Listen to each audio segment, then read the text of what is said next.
नमस्कार, मैं हूं आपके साथ सुमित अवस्थी और आप देख रहे हैं अपना favourite debate show news 18 India पर हम तो पूछेंगे। आज बात राम मंदिर की। राम मंदिर को लेकर विवाद एक बार फिर तेज हो गया है।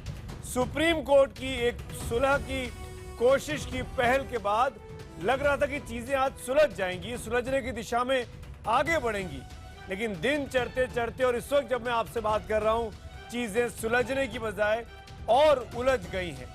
दोनों पक्ष, चाहे राम मंदिर के निर्माण के पक्ष के लोग हों या राम मंदिर के निर्माण का विरोध करने वाले लोग हों, दोनों पक्ष इस बात पर अड़ गए हैं कि chief justice of India, Hindustan के सबसे बड़े न्यायाधीश जस्टिस कहर की जो अपील है, जो कोशिश है मध्यस्थता की, वो एक तरीके से बेमानी है, क्योंकि दोनों पक्ष ये कह रहे हैं कि सुलह सफाई से नहीं, कानून से राम मंदिर के बारे में फैसला कोर्ट का आना चाहिए। इसीलिए इस डिबेट की शुरुआत में आज हम कुछ सवाल पूछना चाहेंगे। हम तो पूछेंगे कि आखिर मुस्लिम पक्ष को चीफ जस्टिस ऑफ इंडिया की मध्यस्थता क्यों स्वीकार नहीं है।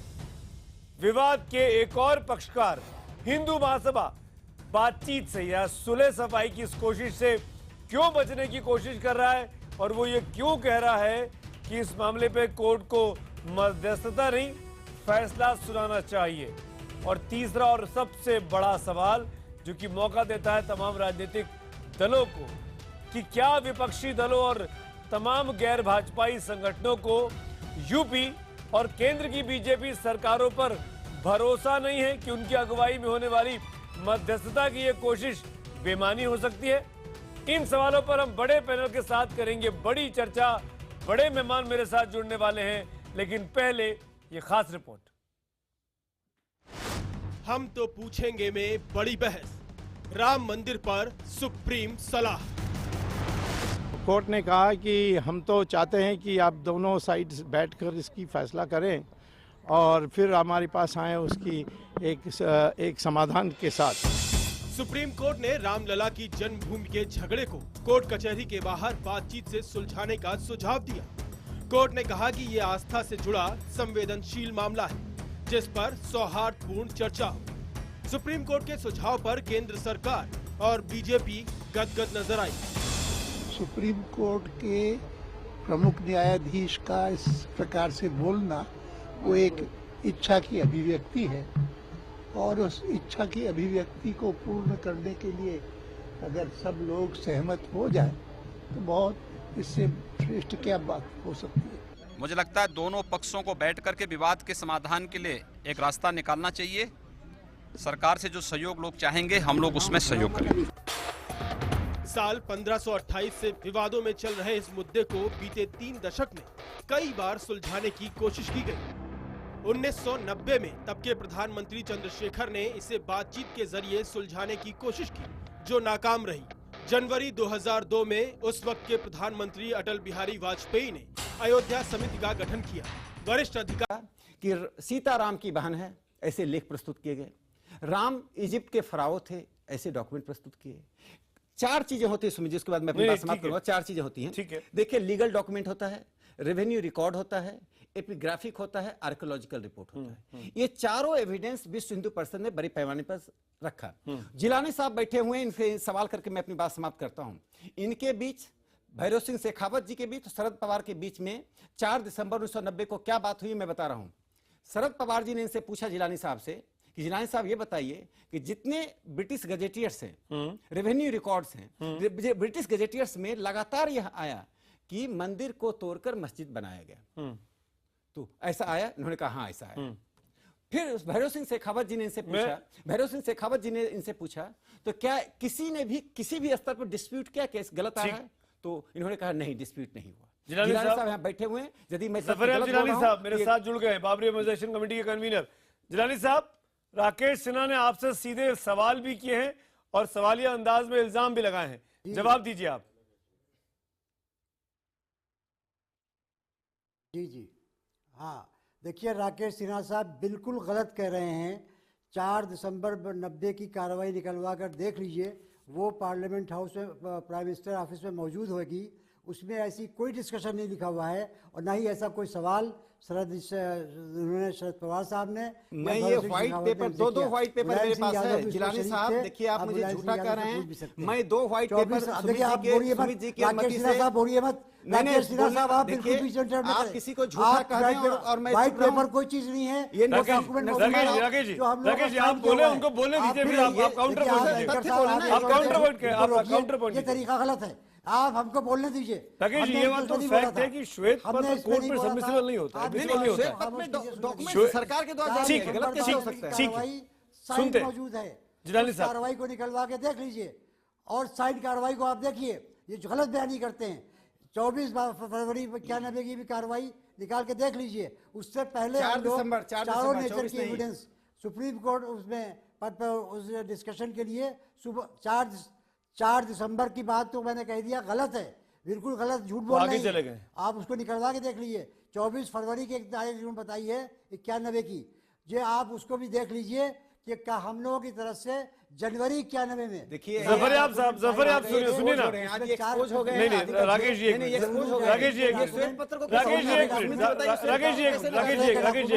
खसरे में लिखा हुआ जफर साहब मेरा सीधा सा सवाल है। मस्जिद शाही जफर साहब आपने राकेश जी की बातों का जवाब दिया और आप उनकी बातों को गलत मानते हैं।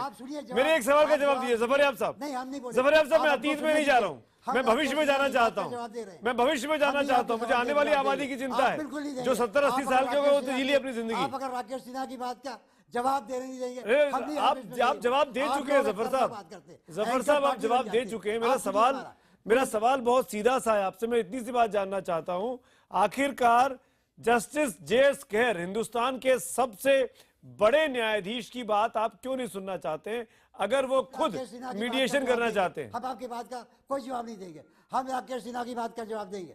आप हमारी बात को सुनेंगे तो हम रहेंगे, वरना हम आपकी बात में शरीक नहीं। अच्छा आप 30 सेकंड्स में अपनी बात पूरी करिए और फिर अगले 30 सेकंड में मेरा जवाब दे दीजिए। मेरी बात आप सुन नहीं रहे, बोलिए। मेरी बात सुनिए आप, मेरी बात सुनिएगा तो मैं जवाब दूंगा वरना नहीं दूंगा।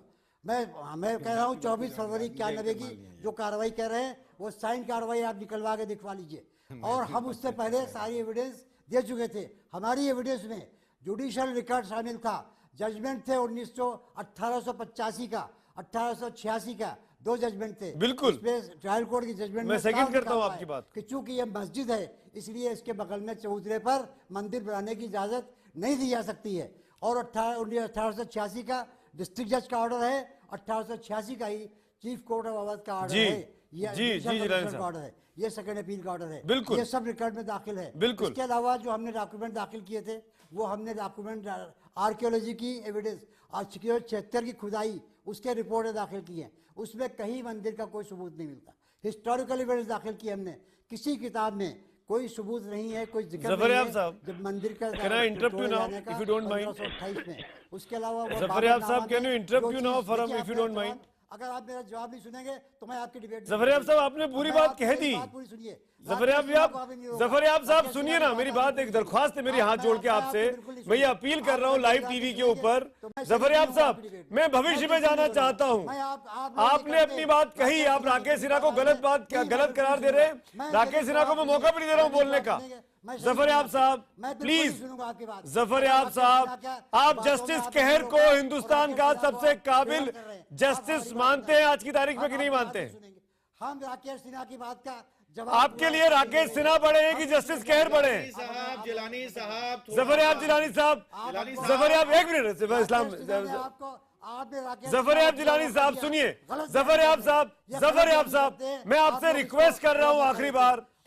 जफर साहब ये आपका टीवी चैनल नहीं है कि आप इसमें एजेंडा हाईजैक करें। आपके पास मेरे सवाल का जवाब नहीं है, इसीलिए राकेश सिन्हा की पीठ के पीछे आप छुपना चाहते हैं। आप जस्टिस कहर के बारे में बात नहीं करना चाहते, वो मीडिएशन की बात कर रहे हैं, वो चीजों को सुलझाने की बात कर रहे हैं। आप उलझा के रखना चाहते हैं, आप राजनीति कर रहे हैं, आप नहीं चाहते मामले का हल निकले। ये देखिए आप छोड़ के जा रहे हैं, इसका मतलब आप डरपोक है। मेरा चैलेंज है आपको ये, हिम्मत है तो बैठिए, सवालों के जवाब दीजिए।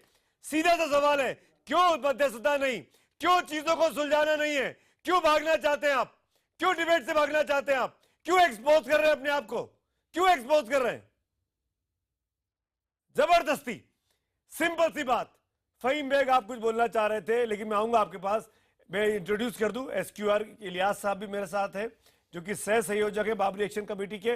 अखिलेश जी है, शाहनवाज जी, और फहीम बेग साहब भी जुड़ गए, जो कि मुस्लिम स्कॉलर हैं। जफरयाब जिलानी, जो कि पक्षकार थे, जिनको बुलाया गया, मिन्नतें की गई, और मेरा सवाल का जवाब देने की बजाय वो उठ के जाना पसंद हुआ। मैं आपसे पूछता हूं फहीम बेग, क्या जस्टिस कहर गलत कोशिश कर रहे हैं? देखिए, सबसे पहले मैं जिलानी साहब से एक माजरत के साथ कहना चाहूँगा, इस तरीके से उनको रद्द-ए-अमल नहीं करना चाहिए। रिएक्शंस ऐसे नहीं होने चाहिए कि मैसेज दूसरा चला जाए।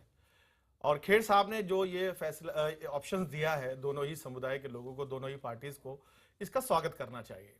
क्योंकि अगर हम इसी चीज़ को लेकर रगड़ते रहे, झगड़ते रहे, तो मैं समझता हूँ देश का जितना नुकसान बाबरी मस्जिद राम जन्मभूमि की वजह से 10,000 से ज़्यादा लोगों ने जानें गंवाई, 1,000 से ज़्यादा दंगे हुए, देश को कितना हमने पीछे पहुंचाया, और कितनी सरकारें बनी और कितनी सरकारें गिरी, जबकि हमारे यहाँ लोकतंत्र और संविधान सर्वोपरि है। उसके बावजूद आज हम मंदिर मस्जिद के मुद्दों पर सरकारों को बनाते हैं और गिराते हैं। ये अपने आप में एक बहुत बड़ा हमारे लिए सवालिया निशान है। जिलानी साहब और या जिस तरह के हमारे पक्षकार हैं जो बाबरी मस्जिद को लेकर पिछले इतने साल से आंदोलन से जुड़े हुए हैं, मैं गुजारिश करना चाहता हूं कि अब कम्युनिटीज में, दोनों ही कम्युनिटीज में, उन लोगों को लाना चाहिए जो समाज को निरंतर एक सूत्रधार बनकर जोड़ना चाहिए। ठीक है। और साथ साथ मैं समझता हूं कि अब जितने ये हमारे पक्षकार हैं, चाहे इस तरफ से हो या उस तरफ से, उनसे ऊपर उठकर हमें समुदाय के बीच में से लोगों को लाना होगा। बिल्कुल। एक ऐसा पैनल बनाना होगा जो समुदाय जिसके बात कहना माने, और जिसके कहने के बाद उस पर कोई असर आए। ठीक। और एक सुमित जी, एक बात मैं आता हूं, मैं वक्त की माफी चाहता हूं, ज्यादा समय जफरयाब साहब से बात करने में निकल गया, हालांकि वो चले भी गए मिन्नतों के बावजूद भी। लेकिन ये बात फहीम बेग ने एक प्रोग्रेसिव बात की है। मैं इसी पॉइंट से डिबेट को आगे बढ़ाऊंगा कि आखिरकार तमाम पक्ष के लोग जो सीधे पक्षकार हैं, वो बातचीत की टेबल पर क्यों नहीं आना चाहते हैं।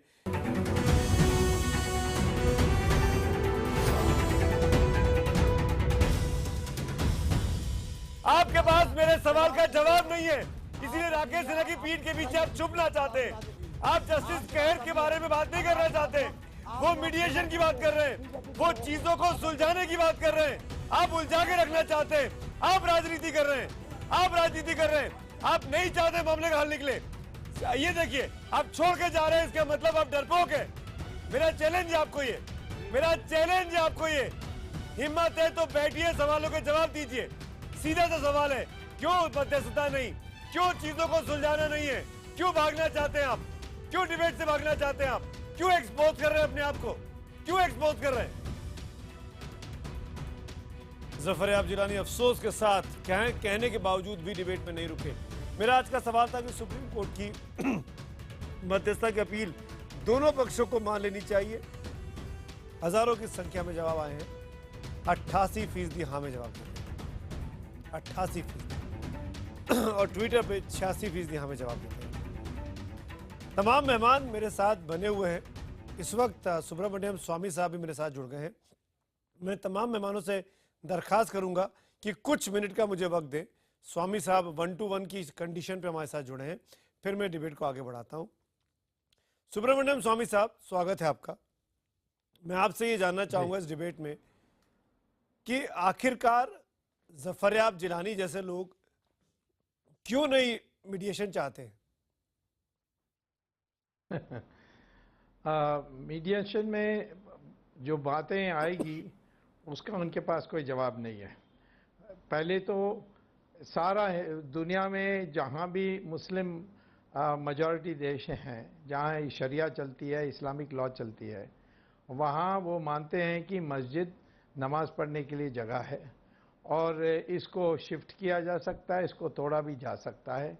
और सऊदी अरेबिया से ईरान तक हर रचनात्मक कार्य हो, जैसे सड़क बनाने की, अपार्टमेंट बनाने के लिए, उसको मस्जिद को तोड़ते हैं। सऊदी अरेबिया ने जिस मस्जिद को मोहम्मद के कहने पर बनी थी, उसको भी उन्होंने तोड़ दिया, ये कह के कि हम मूर्ति पूजा में विश्वास नहीं करते।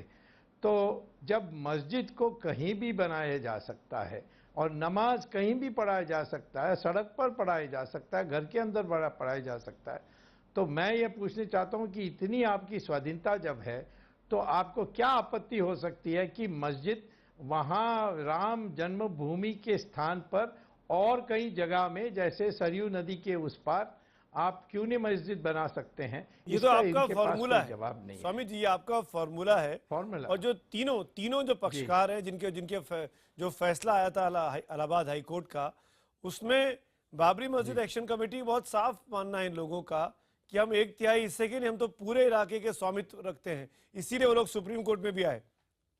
तो वो क्यों आपकी बात मानेंगे कि आप सरयू के उस पार चले जाइए? नहीं मानने समझौता करनी है और एक अमन पैदा करनी है, तो जो न्यायपूर्ण बात है उसको मान लेना चाहिए। ये कहाँ स्वामित्व का सवाल है? यानी बाबर आने के पहले क्या हिंदुस्तान में कोई जनता ही नहीं थी? यहाँ हिंदू लोग थे, हजारों साल के लिए राम की पूजा करते आए। गुरु नानक ने भी पुस्तक लिखी है इस बार जब वो गए थे अयोध्या में, तो सारे लोगों की यानी साक्षी होने के कारण या आधार होने के कारण उन्होंने कहा है कि यहाँ एक राम मंदिर थी। बाद में आर्कियोलॉजिकल सर्वे ऑफ इंडिया को इलाहाबाद हाई कोर्ट ने ही कहा था कि जांच करके बताओ। स्वामी जी, तो दो लोगों की टीम बनी थी। जब जस्टिस कहर मीडिएशन की बात करते हैं और जब भी कोई मध्यस्थता होती है तो दोनों पक्षों को अपनी अपनी कंडीशन से नेगोशिएट करना पड़ता है, आपको कॉम्प्रोमाइज के लिए तैयार रहना पड़ता है। अगर वो पक्ष हमसे आपसे कहे कॉम्प्रोमाइज करने को, तो क्या आप तैयार हैं?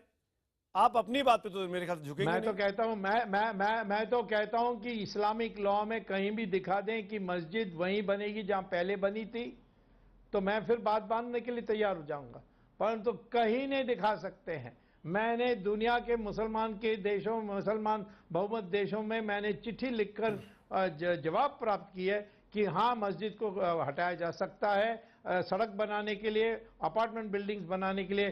टर्की में से यानी कोई भी देश ले लीजिए जहां मुसलमान की राज है, जहां शरिया लॉ चलती है, काउंटर पॉइंट ये है कि जहां पर मंदिर होते हैं, मान लीजिए सड़क किनारे मंदिर कोई निकला, जब आप सड़क बनाते हैं तो उस मंदिर को आप शिफ्ट करते हैं, तो मंदिर भी शिफ्ट होते हैं।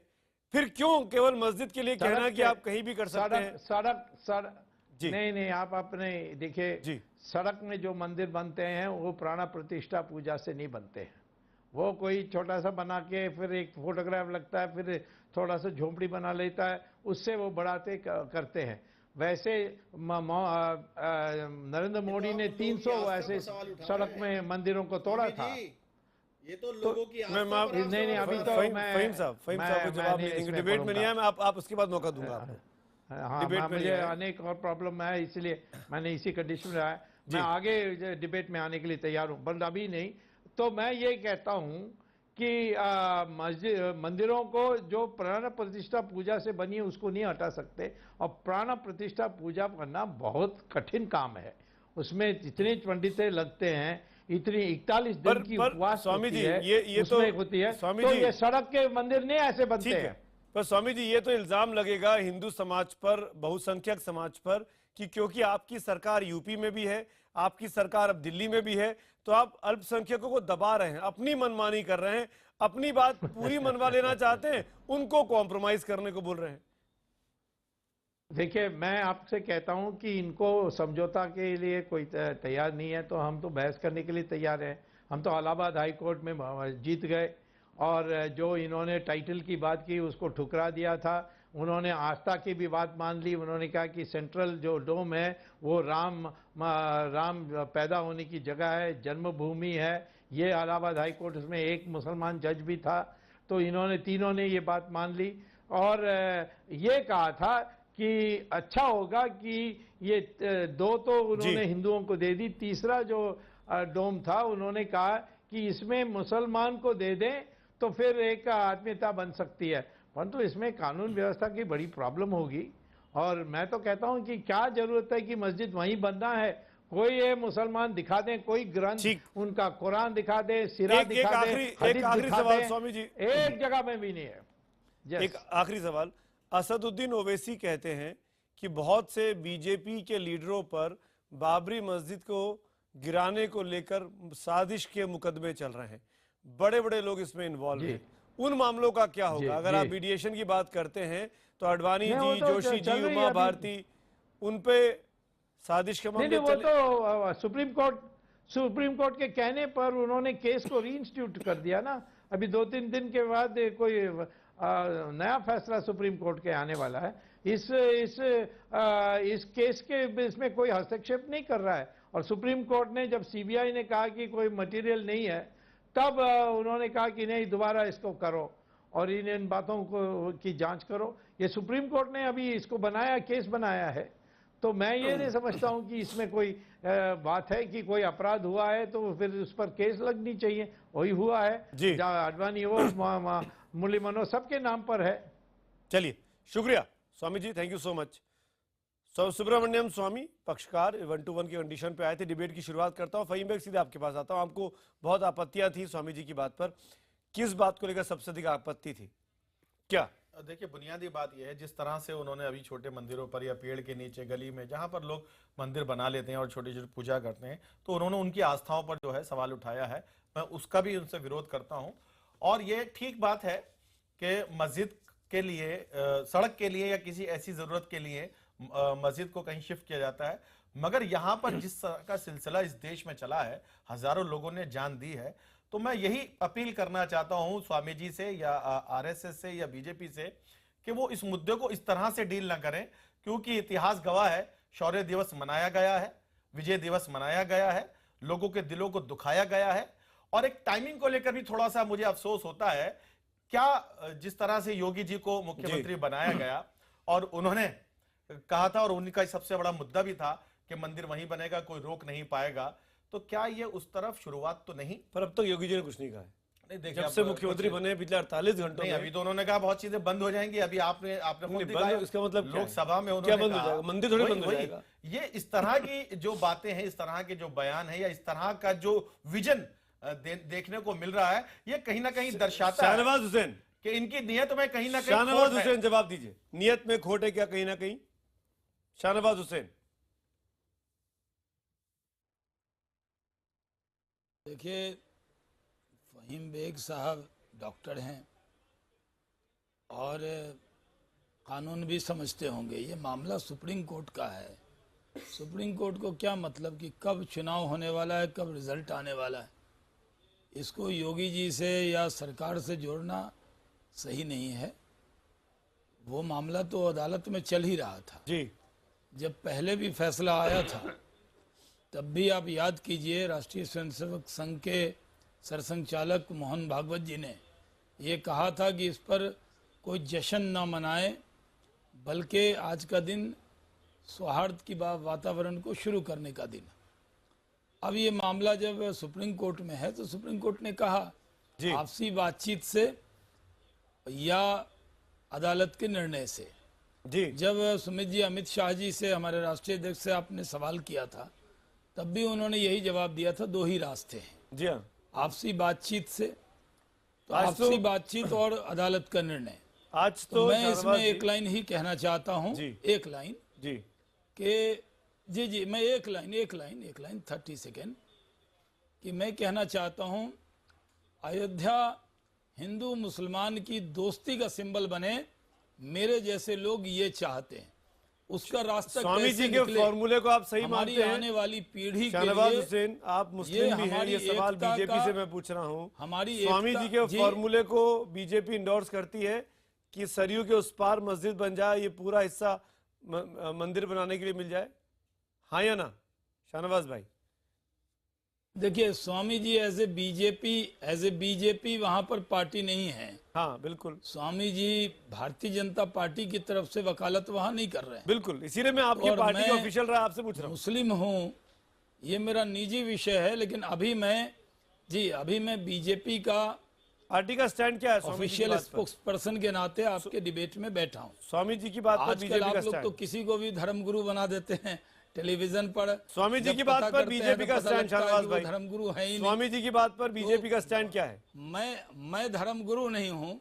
मैं कह रहा हूँ कि भारतीय जनता पार्टी का जो स्टैंड, अमित शाह जी का स्टैंड, मैंने जानबूझकर पहले कोट किया। ठीक है, कि आपसी बातचीत का रास्ता, इसका हमने स्वागत किया है। एसक्यूआर इलियास साहब, एक इलियास अच्छा साहब, मैं रास्ता आपसे पूछना निकले चाहता हूँ, हिंदुस्तान क्या ये में फॉर्मूला जो दुश्मनी सुब्रमण्यम स्वामी के सुझा रहे हैं, की नींव पर नहीं, दोस्ती इसको की नींव पर इसको हिंदुस्तान को बाबरी आगे ले मस्जिद जाना है। एक्शन कमेटी मानेगी कि मस्जिद को उस तरफ बना लिया जाए? मुझे ये कहना है जी नहीं, सुन लीजिए आप मेरी बात। जी। पहली बात तो मैं ये कहना चाहता हूं कि all India Muslim personal law board ने ये बात हमेशा से कही है कि इस मसले का समाधान दो रास्तों से हो सकता है, या तो बातचीत से मसले का हल निकले या अदालत के जरिए से हल निकले जी। और हमने 4 बार बातचीत का प्रयास किया है और चारों बार बातचीत इसीलिए विफल हुई है जो स्टैंड आज हमारे सुब्रमण्यम स्वामी साहब ले रहे हैं कि आप इसको छोड़ दीजिए, ये हमारी आस्था का मसला है, ये हमारा सेंटिमेंटल इशू है। देखिए बेसिकली ये टाइटल सूट है और टाइटल सूट में ये देखा जाएगा कि रेवेन्यू रिकॉर्ड क्या कहते हैं, लैंड रिकॉर्ड क्या कहते हैं, हिस्टोरिकल प्रूफ्स क्या हैं, क्या एविडेंसेस हैं, इसके बुनियाद पर बातचीत होगी।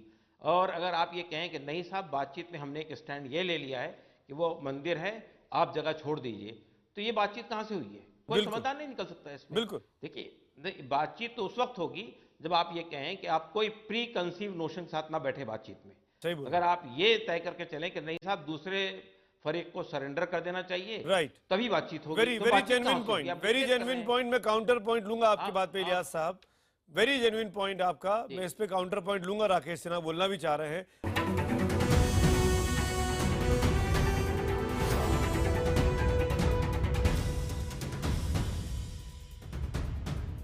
टाइमिंग को लेकर भी थोड़ा सा मुझे अफसोस होता है। क्या जिस तरह से योगी जी को मुख्यमंत्री बनाया गया और उन्होंने कहा था और उनका सबसे बड़ा मुद्दा भी था कि मंदिर वहीं बनेगा, कोई रोक नहीं पाएगा, तो क्या ये उस तरफ शुरुआत तो नहीं? पर अब तक योगी जी ने कुछ नहीं कहा। अयोध्या हिंदू मुसलमान की दोस्ती का सिंबल बने, मेरे जैसे लोग ये चाहते। बातचीत में हमने एक स्टैंड ये ले लिया है कि वो मंदिर है, आप जगह छोड़ दीजिए, तो ये बातचीत कहाँ से हुई है? अभी तक जो जवाब हमारे पास आए हैं कि क्या दोनों पक्षों को मध्यस्थता स्वीकार कर लेनी चाहिए, 89% SMS में हाँ में बोलते हैं और ट्विटर में 86% हाँ में जवाब देते हैं। डिबेट को मैं आगे बढ़ाता हूं। ज्यादातर लोग बातचीत की बात कर रहे हैं। अखिलेश जी बहुत बहुत शुक्रिया आपके सब्र के लिए। मैं आपसे पूछना चाहता हूं, क्यों पुराने लोग, जिन लोगों ने इस मामले में पक्षकार रहे हैं, जफरयाब जिलानी जैसे लोग, क्यों नहीं चाहते बातचीत हो? क्यों बातचीत, जस्टिस कहर की इनिशिएटिव को शुरुआत में खारिज कर देने की कोशिश लग रही है ये? अखिलेश जी। देखिए, मैं किसी का पक्ष लेके नहीं बात कर रहा हूँ। जी। जो घटनाक्रम अभी आपके चैनल पे हुआ जी, उसी की व्याख्या कर दे रहा हूँ। आपका मुद्दा बहुत सही है कि बातचीत होनी चाहिए। शुरुआत किया आपने हमारे सिन्हा जी से, उन्होंने क्या बातचीत का रुख अख्तियार किया? क्या उन्होंने ऐसा जेस्चर दिया कि हम बातचीत करने को तैयार हैं? वो आरोप प्रत्यारोप, पता ना सत्य है कि मिथ्या में नहीं पता। फिर उसके बाद दूसरा पक्ष आया, वो ये सब तो हो चुका है भाई ने, तभी तो नहीं आज डिसीजन हुआ है। तो आज भी जो लोग हैं, चाहे वो बीजेपी के लोग हो चाहे दूसरे पक्ष के लोग हैं, वो यहीं पे बातचीत करने को और एक अच्छा रास्ता अख्तियार करने का रुख नहीं रखते हैं। क्या उम्मीद की जाए? इतने दिनों बाद फिर इतना बड़ा अदालत, इतना बड़ा सुप्रीम कोर्ट के चीफ जस्टिस कोई बात कर रहे हैं, तो अगर दिल भी दोनों पक्ष के लोग बड़ा करके नहीं बात करेंगे, चैनल पे ही नहीं करेंगे, तो आगे कहां से कर पाएंगे? अगर अतीत में ही चले जाएं हम, फिर भविष्य की बात नहीं हो सकती। मैं जवाब ले लूं? क्योंकि एफिडेविट देने के बाद भी आप पता नहीं क्या क्या किए, बहुत चीजें किए। तो देखिए, जो लोग हैं पहले उन्हें अपने आप को, जो लोग कंसर्न है या जो लोग इस मुद्दे से जुड़े हैं, जिससे जिनका जो लोगों के तरफ से लोग कोर्ट में हैं, वो लोग कम से कम दिल बड़ा रख के रखें। मैं बिल्कुल, अखिलेश भाई आपने बिल्कुल ठीक कहा, मैं इसलिए आपको बीच में टोक रहा हूं। राकेश सिन्हा साहब से ये सवाल मैंने इसलिए नहीं पूछा था शुरू में, क्योंकि ये कोर्ट में नहीं है, ना ये है ना इनकी संस्था है। कोर्ट में हिंदू महासभा है और निर्भया अखाड़ा है, तो ये उससे बच सकते थे, इसलिए मैंने इनसे नहीं पूछा। और जफरयाब जिलानी से पूछा नहीं, लेकिन आपने बहुत जेन्युइन सवाल उठाया कि अगर हम अतीत की तरफ झांक के देखेंगे और अतीत की घटनाओं को दोहराएंगे, तो राकेश सिन्हा जैसे लोग कभी मामले नहीं, शील्ड नहीं कर रहा हूँ, मैं आपको बता रहा हूँ। आपने मुझसे पूछा, मैं आपने मुझसे पूछा, मैं उसका जवाब दे रहा हूँ। मैं तो ये उल्टा इनसे पूछने वाला हूँ। राकेश सिन्हा इस बात का जवाब दीजिए। अखिलेश जी, आप की बात पूछ रहा हूँ, राकेश सिन्हा इस बात का जवाब दीजिए। दो बातें, एक तो अखिलेश प्रताप सिंह ने कहा कि आप लोग पुरानी बातों को याद कर करके जानबूझकर चीजों को उलझाए रखना चाहते, और दूसरा जो इलियास साहब ने कहा कि अगर कंडीशन रख दी कि आपको सरयू के उस पार जाना है तो बातचीत तो होगी नहीं। ये तो आपने अपनी मनमानी मनवाना चाहते हैं। देखिए, अखिलेश जी और इलियास साहब ये दोनों एक ही तरह की बात सोचते हैं। हम इसे हिंदू मुस्लिम का मुद्दा मानते ही नहीं। राम हिंदू मुस्लिम के हैं नहीं, वो तो भारत की अस्मिता के प्रतीक हैं, सिविलाइजेशनल और कल्चरल इथॉस के प्रतीक हैं। इसलिए भगवान राम के नाम पर आप भगवान मानिए, उनको नायक मानिए, एक महापुरुष मानिए, जो भी मानिए, लेकिन सभ्यता और संस्कृति से जुड़े हुए हैं। आप अतीत में क्यों जाते हैं? नहीं, मैं अखिलेश जी को बता दूं, मैं तो आपकी सरकार के द्वारा जारी श्वेत पत्र को नरसिम्हा राव से आप लोग नफरत करते हैं, मालूम है, लेकिन नरसिम्हा राव के श्वेत पत्र को क्यों झूठा साबित कर रहे हैं? मैं तो सिर्फ यह कहा, देखिए मैंने जिलानी साहब से यह कहा था कि आपने ये बातें शर्तें रखी और इसीलिए बात टूटी। बात इसलिए टूटी कि तथ्य को स्वीकार नहीं कर रहे हैं। रिपोर्ट है, आर्कियोलॉजिकल रिपोर्ट है, आर्कियोलॉजिकल रिपोर्ट की बात करना क्या गलत है? आखिर बात होगी क्या? बात क्या होगी? अखिलेश जी, हाँ मैं दे रहा हूं जवाब। सुमित एक सेकंड। सुमित, जितने पक्षकार हैं उन सब की मदरलैंड है आरएसएस, इसलिए आप ये शील्ड नहीं कर सकते कि ये पक्षकार नहीं है। वो सब इनके तो शाखा गए थे कभी। दूसरी बात, एक मिनट प्लीज सुनिए, खामोशी से सुनिए जरा। अरे शाखा भी गए थे, मैंने याद दिलाया। अगर हम अतीत को ही खोदते रहेंगे, आपने एफिडेविट दिया था, फिर एफिडेविट दिया था, क्या गलत किया था? ढांचे की, उस इमारत की आपकी सरकार क्या कर रही थी? नरसिम्हा राव जी की सरकार एफिडेविट दिया था। जब ढांचा टूटा तो प्रधानमंत्री ऑफिस में जश्न मनाया जा रहा था पीएमओ में। आप अपनी बात कीजिए ना। फिर आप अतीत की बात कर रहे हैं तो मैं क्या करूं? क्यों बिलाप कर रहे हैं? आपके पास क्या सूत्र है, बता दीजिए। सुनिए राकेश जी, ये सूत्र बार बार राकेश जी आप सूत्र बताइए। राकेश जी 20 सेकंड उनकी बात का जवाब रो रहे हो, ये बिलाप कर रहे हो, ये बिलाप करो, बिलाप मत करो, दूसरे को अवसर मिले कायदे से सुना करो। आप ठीक है, मुकदमे चल रहे हैं, उसके सुप्रीम कोर्ट मॉनिटरिंग कर रहा है। हम कह रहे हैं इन सब चीजों को रखो अंदर, बातचीत की टेबल पे आओ तो बात बनेगी। नहीं पर अखिलेश जी मैं वही कह रहा हूँ, बातचीत की टेबल पे आने के लिए पूरा भगवा परिवार तैयार है। अगर कोई आपत्ति कर रहा था तो फरियाद जिलानी कर रहे थे। कारण ये नहीं सुनिए सुमित जी, इनके लिए राम मुद्दा एक राजनीतिक मुद्दा है, ये रोटी सेकने का इनका एक मुद्दा है। नहीं पर सुप्रीम कोर्ट का रोटी से क्या मतलब है? चीफ जस्टिस ऑफ इंडिया का राजनीति से क्या मतलब है? ये सेक रहे हैं। सुप्रीम कोर्ट के पास तो अंतिम अधिकार है ही है, नहीं बातचीत से मानोगे तो वो गुड़ दोष। अखिलेश जी, अगर राजनीतिक रोटी नहीं सिखवाना है इनसे, लेकिन तो एक सब लोग को बातचीत की टेबल पे आ जाना चाहिए ना जस्टिस खैर के सामने। देखिए मैं तो कह रहा हूँ और वो बता देंगे क्या मामला निकलता है। कह रहा हूँ कि संघ ने वार्ता का स्वागत किया। 10 सेकंड में एक जवाब दे दूं। अखिलेश जी सुन लीजिए ना, बहुत सुन लिया आपकी बात सुन लीजिए, धैर्य के साथ सुनिए। देखिए संघ ने पहले ही वार्ता का स्वागत किया, जैसे माननीय मुख्य न्यायाधीश ने कहा, और अभी शाहनवाज जी ने बहुत अच्छी बात कही। शाहनवाज जी ने बहुत अच्छी बात कही। जब इलाहाबाद हाईकोर्ट का जजमेंट आया था तो मोहन जी ने क्या कहा था? न ये किसी की जीत है, न किसी की हार है। वार्ता के हम तैयार हैं, हम क्लोज माइंड से बात नहीं कर रहे हैं। बुनियादी बात है कि जिस तरह से राजनीतिक दलों ने, आयोग के सामने क्या क्या इस मुद्दे को आप लोग अभी हाइप कर दिया। मैं समझता हूं कि इन तमाम को इस मुद्दे से हटाकर हम उन लोगों से बात करें जिनका यह मुद्दा है।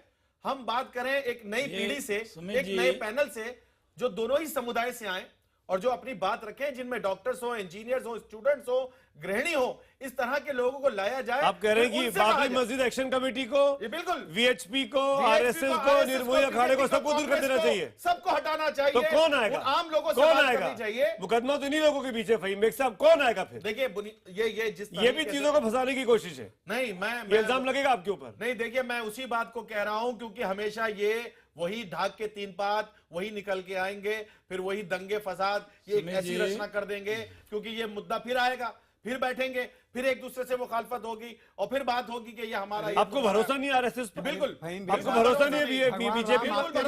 क्या भगवान राम आपको बाबरी मस्जिद एक्शन कमेटी में भरोसा नहीं है? बाबरी मस्जिद एक्शन कमेटी में भरोसा नहीं है? बाबरी मस्जिद एक्शन कमेटी में भरोसा नहीं है आपको? देखिए भरोसा, बाबरी मस्जिद एक्शन कमेटी में भरोसा नहीं है। आपने आरएसएस के बारे में तुरंत कह दिया, इसके बारे में क्यों नहीं कह रहे? बोलिए ना। देखिए मैं दोनों, आप ही ने बात कही, इसीलिए मैं आपसे पूछ रहा हूं। उन्हीं दोनों पक्षों की बात कर रहा हूं। आप नाम लेके क्यों नहीं बोल रहे? ना इनके दिल बड़े हैं दोनों। इलियास साहब, बड़े हैं ना इनके अरे हम तो दिमाग बात इलियास करके तैयार हैं साहब, इलियास साहब, इलियास साहब, आज भी वही गड़े मुर्दे को बनाए जा रहे हैं। इलियास साहब, ये आज आवाज भी उसी तरफ लिया जा रहा है। एक स्टूडियो मिनट, के फहीम बाहर भी बात कीजिए ना आप लोग। शाहनवाज जी, एक मिनट। इलियास बात साहब, कर रहे हैं। इलियास साहब, ये आवाज मुस्लिम समुदाय से आई है कि तमाम नए लोगों को बिठाना चाहिए बातचीत की टेबल पर।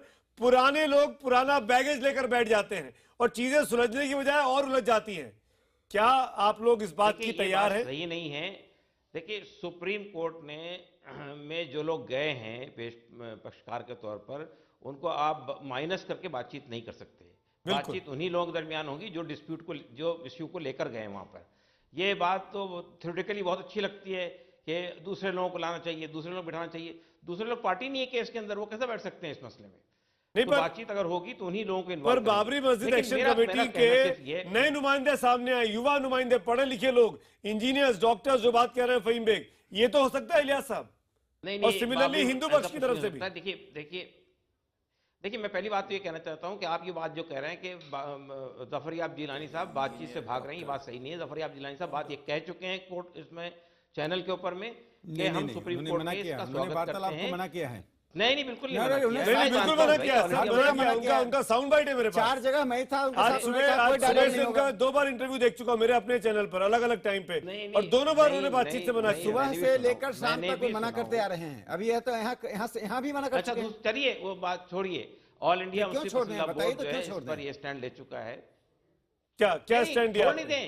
All India Muslim personal law board के मेंबर हैं जफरयाब जिलानी साहब। All India Muslim personal law board का ये पक्ष है कि मसले को बातचीत से सुलझाया जा सकता है, लेकिन बातचीत कंडीशनल नहीं होगी।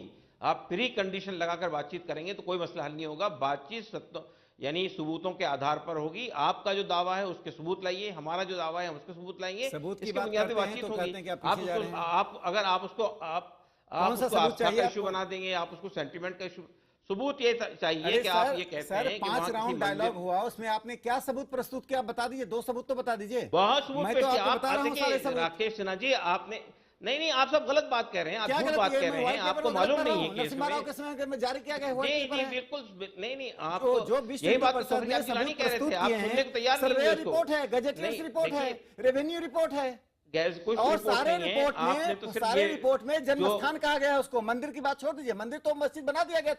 देखिए उस जगह को जन्म स्थान कहा गया कि नहीं, आप बता दीजिए। आप यदि आप कहेंगे नहीं तो मैं माफी मांगूंगा।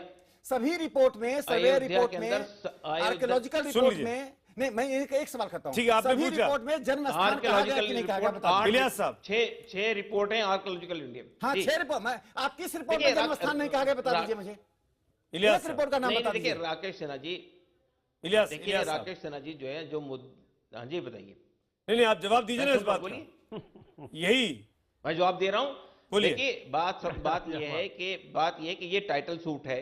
टाइटल सूट में रेवेन्यू रिकॉर्ड देखा जाएगा, टाइटल सूट में लैंड रिकॉर्ड देखा जाएगा, टाइटल सूट में हिस्टोरिकल एविडेंस देखे जाएंगे। अरे मैंने सिर्फ नहीं इतना सवाल आप पूछा, गलत उसका कह रहे जवाब हैं दीजिए। जनाब। जन्म आपको स्थान कहा मालूम गया होना या नहीं चाहिए कहा कि गया? नहीं, टाइटल सूट है नहीं, और इलाहाबाद हाईकोर्ट का फैसला भी आ बिल्कुल गया नहीं कहा है गया। और तीनों पक्षों में चीजें बांट दी गई। लड़ाई ढांचे की नहीं है, जन्म स्थान की है। लड़ाई मंदिर की नहीं है, जन्म स्थान की है। इलाहाबाद हाईकोर्ट मंदिर मस्जिद से अलग है, जन्म स्थान का महत्व है, उसको समझिए। ही नहीं उन्होंने जर्मन ट्रैवलर्स के रिकॉर्ड को बुनियाद बनाकर फैसला दिया है। उन्होंने तो सुन्नी वक्फ बोर्ड के केस को खारिज कर दिया और उसके बाद कहा कि ये टाइम बार हो गया है। हमारा इशू तो यही है सुप्रीम कोर्ट के अंदर कि हमारा जो इशू है टाइटल सूट का उसको सुना जाए, हमारे पास जो सबूत है उसको देखा जाए। तो ये बात जो है ना, ये देखिए ये जहां पर अगर इलियास साहब एक आखिरी सवाल आपसे पूछ रहा हूं।